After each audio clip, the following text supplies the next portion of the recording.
नमस्कार, राधे कृष्णा। कैसे हैं आप सभी लोग और कैसी चल रही है आप सभी लोगों की पढ़ाई। अभी टाइम हो रहा है 8:15 के अराउंड और मैंने अपना जो टाइम टेबल बनाया था उसमें लिखा था कि 8 बजे तक सारा काम ख़त्म करके पढ़ने बैठ जाना है। तो सारे काम ख़त्म कर दिए हैं मैंने। पतिदेव का टिफ़िन वगैरह सब कुछ कर दिया है और अब मैं बैठ रही हूँ पढ़ने के लिए। तो चलो स्टार्ट करते हैं पढ़ाई। अयांश को भी काम दे दिया है, अयांश भी बैठ चुके हैं पढ़ने के लिए। ये कल इनकी जो नोटबुक मैंने पिछले ब्लॉग में बताई थी वो सब लेके आए हैं। तो अभी ये अपना काम करेंगे और हम अपना काम करेंगे। एक कमेंट था जो बार बार आ रहा था कि मैम बच्चों की स्कूल बंद हो चुके हैं, इनको घर पर कैसे मैनेज करें, पढ़ाई कैसे मैनेज करें, और ये इतना ज़्यादा शैतानी करते हैं, शोर करते हैं, समझ में ही नहीं आता क्या करना है। तो देखिए, पहले तो आप अपने बच्चों की स्पून फीडिंग बंद करिए कि आप उनको बैठाकर पढ़ाएंगे तभी वो पढ़ाई करें। आप उनके लिए एक मोटिवेशन बनिए और खेल-खेल में पढ़ाई करिए। देखिए, समय ही ऐसा है, मई चल रहा है, जून पूरे स्कूल बंद रहेंगे और जब भी स्कूल खुलेंगे वैसे ही एग्ज़ाम है। तो आपके पास समय नहीं है, आपके पास इसी समय में टाइम निकालना है और उनको भी मैनेज करना है और खुद की भी पढ़ाई मैनेज करनी है। देखिए, आपके पास सबसे बड़ा फ़ायदा ये है कि अभी छुट्टियाँ चल रही हैं तो बच्चे देर तक रात को जगते हैं और सुबह देर तक सोते हैं। तो आप ऐसा कर सकते हैं कि जब वो जग रहे हैं, देर तक टीवी वगैरह देख रहे हैं, तो उस समय आप उनके साथ टीवी वगैरह में ना लगें। आप कॉपी किताब उठा के दूसरे रूम में पढ़िए और सुबह जब वो देर तक सो रहे हैं तब आपके पास मौका है पढ़ने का। और दिन में जब वो उठ जाएँ, अच्छा फ़ील कर रहे हैं, तो उनको मोटिवेट करें अपने साथ बैठकर पढ़ने के लिए। थोड़ी दिक्कत होती है जब बच्चे साथ में पढ़ते हैं क्योंकि थोड़ी-थोड़ी देर पे वो डिस्टर्बेंस करते हैं, कुछ पूछते हैं, तो कोई बात नहीं। देखिए, कुछ ना पढ़ने से अच्छा है कि बहुत कुछ पढ़ना। और अगर आप ना एक कमरे में दिन में बैठ के भी पढ़ेंगी ना और बच्चे आपके पढ़ नहीं रहे होंगे, घूम रहे होंगे, तो भी आपको अंदर रिग्रेट आएगा कि मैंने बच्चों को नहीं देखा, मैंने ये नहीं किया। तो इस रिग्रेट से भी दूर रहेंगी कि जब बच्चा आपके पास बैठेगा, देखिए, आपको उसके मूड को समझना होगा कि उसको किस टाइम क्या करना पसंद है। अगर आपको लग रहा है कि उसको ड्राइंग करना पसंद है, तो जब आप पढ़ रही हैं तो उससे बोलो कि मैं पढ़ रही हूँ, चलो मेरे साथ ड्राइंग करो, तो वो ड्राइंग करेगा, आप पढ़ाई कर लेंगी। कुछ-कुछ काम उसको देते रहिए, कभी मैथ का दीजिए और ये नहीं कि एक काम को 4-4 5-5 घंटे चलाएँ उसके। उसको भी ना बोरिंग होती है। देखिए, जैसे आपको पढ़ाई में बोरिंग होती है ना, वैसे उनको भी बोरिंग होती है। तो कभी मैथ का दे दीजिए, कभी हिंदी का दे दीजिए, कभी लिटरेचर, कभी लैंग्वेज, ऐसे ना सफल करते रहेंगे और उसको ये बताइए कि आप खुद पढ़ने बैठेंगे, आप खुद समझेंगे तो बहुत ज़्यादा अच्छे से समझ पाएँगे और उनको अपना एग्ज़ाम्पल दीजिए। तो ऐसे ना बच्चे देख के सीखते हैं। बच्चों को अपना मोटिवेशन दे के उनको समझाइए और जब लगे कि बच्चा अभी थक गया है, पढ़ना नहीं चाह रहा है, तो उसको डाँटिए नहीं, उसको प्यार से समझाइए और उसकी हेल्प करिए।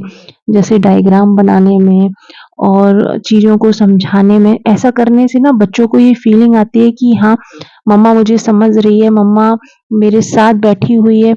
ऐसे आप दोनों का फ़ायदा होगा कि बच्चों को भी बाहर की चीज़ें, मतलब शैतानी और टीवी वगैरह ज़्यादा नहीं देखेंगे। और अभी ना टीवी से बहुत ज़्यादा दूर रखिए क्योंकि छुट्टियाँ हो गई हैं तो बच्चे चाहते हैं कि पूरे-पूरे टाइम टीवी देखें, मोबाइल देखें, खेलते ही रहें। तो इन सब चीज़ों से उनको थोड़ा दूर रखिएगा क्योंकि उनकी ये आदतें जब ये जुलाई तक कंटिन्यू रहेंगी, क्योंकि जून भर छुट्टी रहने वाली है, तो जुलाई में बड़ी दिक्कत होगी। इसलिए उनको हमेशा पढ़ाई में टच रखिएगा। आप अपने आप से सोचिए कि जब आपकी पढ़ाई लॉन्ग टर्म के लिए छूट जाती है, तो जब आप दोबारा पढ़ाई शुरू करते हैं तो आपका मन नहीं करता है। उसी तरह बच्चों का भी फन है कि जब वो पूरे महीने खेलेंगे, डिस्टर्ब रहेंगे, तो जब वो जुलाई में पढ़ाई उनके ऊपर आएगी तो वो नहीं पढ़ पाएँगे। इसलिए उनके साथ बैठिए और छुट्टियों का समय है, एन्जॉय करिए। उनके साथ खेलिए भी, जब उनको लगे कि अब थक गए हैं, नहीं हो रहा है, तो उनके साथ थोड़ा एन्जॉय करिए, बॉल खेलिए या जो भी चाहते हैं। तो एक फ्रेंडली माहौल बनाकर चलिए। हार्ट चैम्बर यहाँ लिख देना इस पे। कंपाउंड्स इस पे लिख देना।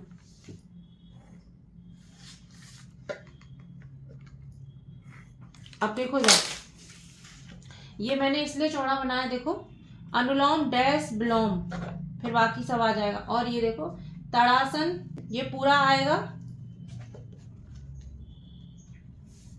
और ये देखो ये यहाँ से लिखोगे नहीं इस पे, ये सिर्फ इसके लिए है, ये पॉइंट के लिए मैंने बनाई है। तो ईट बैलेंस डाइट, अगर यहाँ नहीं आए नीचे अच्छा अच्छा लिखना, फिर पेंसिल से बना देना या पेन से, फिर लिख देना ऐसे करके। जब तुम्हारा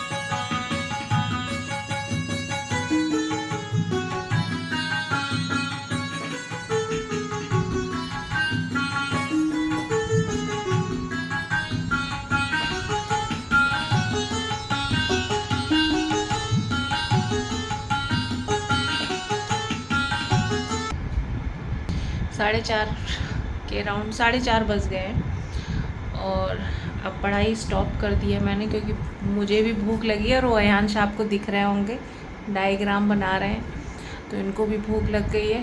तो मैं बनाऊंगी चाय वाय, बर्तन पड़े हैं उनको धुलूँगी, शाम की क्या सब्जी वगैरह बनेगी, क्योंकि अयांश ने अभी फरमाइश रखी है। क्या खाना है सब्जी में, क्या खाना है? अयांश को लौकी के कोफ्ते की सब्ज़ी खानी है, तो वो सब बनाऊंगी जाके। तो चलिए बनाते हैं, फरमाइश पूरी करते हैं भाई।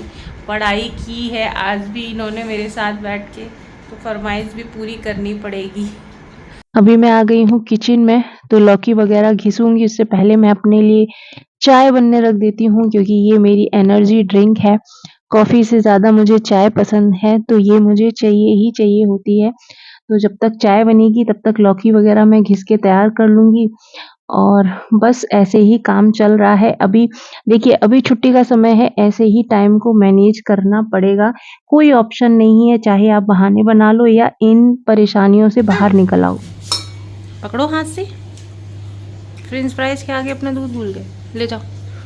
खाना वाना बनाकर खाकर सारे घर के काम खत्म करके मैं जाऊंगी ग्राउंड अयांश को लेकर, क्योंकि शाम को इतनी ठंडी ठंडी हवा चलती है, दिन में इतना ज़्यादा गर्म होता है कि बाहर जाने का मन ही नहीं करता। तो थोड़ा बाहर निकलना ज़रूरी है। तो मैं और अयांश ग्राउंड में खेल रहे थे कैच और थोड़ा एंजॉय कर रहे थे, मी टाइम ले रहे थे। ब्लॉग पसंद आया हो तो प्लीज़ लाइक करिएगा, शेयर करिएगा, और चैनल पर नए हो तो सब्सक्राइब करिएगा।